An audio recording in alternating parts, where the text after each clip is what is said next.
Behind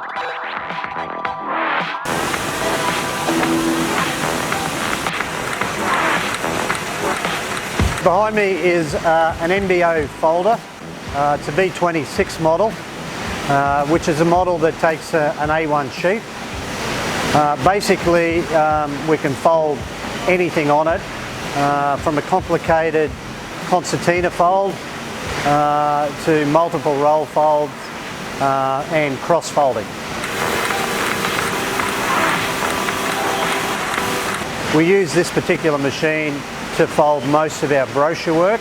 MBO are regarded as one of the best folders you can buy, and this machine has been with us here for about 25 years and runs as good today as it did the day we got it. You know, it's certainly an accurate machine. It's always produced a good result. Key to any folding machine is having good rollers in it, and we regularly change the rollers to make sure we got a nice sharp folded result every time we do it.